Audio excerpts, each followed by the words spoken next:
Buongiorno a tutti, sono Marco Trevisan di libroarbitrio.it, sono un ricercatore indipendente e mi occupo di spiritualità, simbolismo e sono un aforista. Nelle puntate precedenti avevamo visto come il principio di causa-effetto si comporta e viene percepito dall'uomo in modo diverso se riguarda il corpo fisico, il corpo eterico, il corpo animico e il corpo spirituale, diciamo così. Quindi, e lì avevamo visto che appunto l'uomo che percepisce non solamente con gli organi ordinari, con gli organi di senso, tutto ciò che accade nel mondo fisico, riesce a percepire causa-effetto solo a livello nel mondo fisico, mentre tutto ciò che accade come causa negli altri tre corpi sottili, nel mondo vede solo gli effetti. Detto questo, oggi vi propongo come si schematizzano di solito i corpi sottili umani. Vedremo che ci sono la schematizzazione più semplice è appunto fatta da 4 corpi, i quali coincidono anche con i 4 elementi.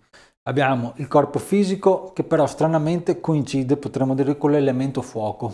Questo perché? Perché quando è stato costituito dalle gerarchie spirituali è l'elemento, attraverso l'elemento fuoco è stato fatto l'archetipo del corpo fisico, che durante questa fase evolutiva dell'uomo esso si riempie della materia del nostro pianeta. Quindi c'è un corpo fatto di calore, ok? Riempito delle sostanze del pianeta, dei minerali.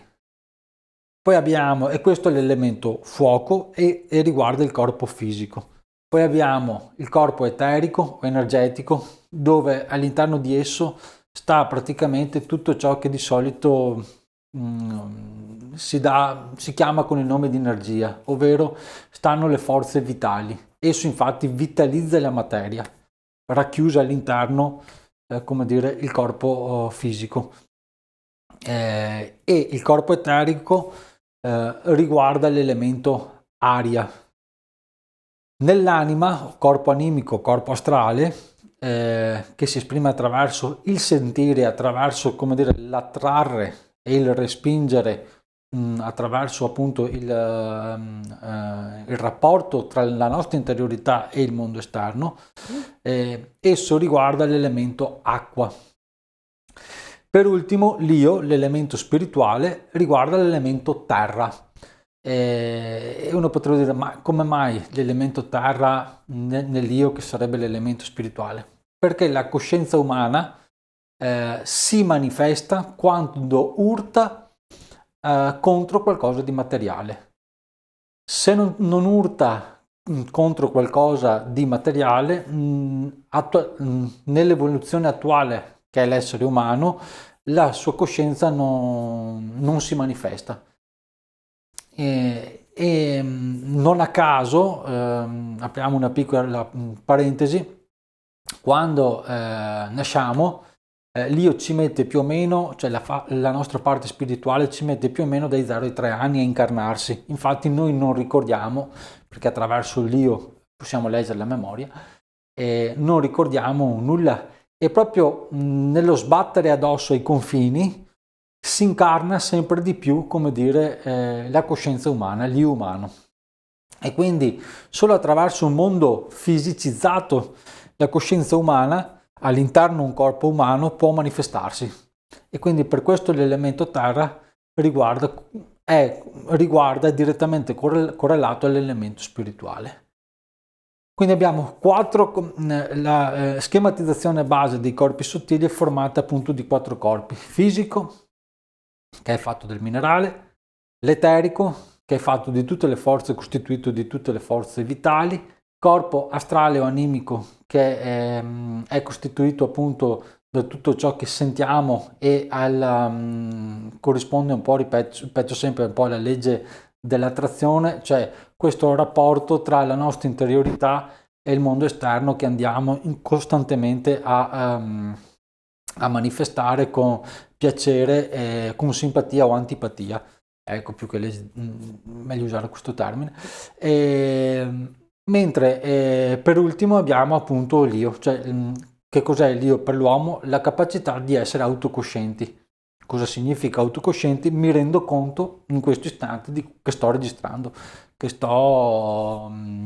mi rendo conto di quello che vivo tutti i giorni. Cioè la peculiarità base della coscienza, dell'autocoscienza, è quella di poter appunto dire io a se stessi e di rendersi conto di quello che accade. Quindi 4 corpi sottili. C'è poi un'altra che andremo a vedere singolarmente nelle future puntate. Poi potreste trovare un altro tipo di schematizzazione che è fatta di 7 corpi e riguardano, e questa diciamo che sono tutte giuste, solo che come dire, attraverso anche le formazioni e le evoluzioni dei corpi sono state come una cipolla, i vari corpi sono stati smembrati proprio perché venissero compresi nelle loro peculiarità. Alla fine però l'importante è smembrare per comprendere e poi riunire, perché alla fine è tutto unito, è tutto insieme.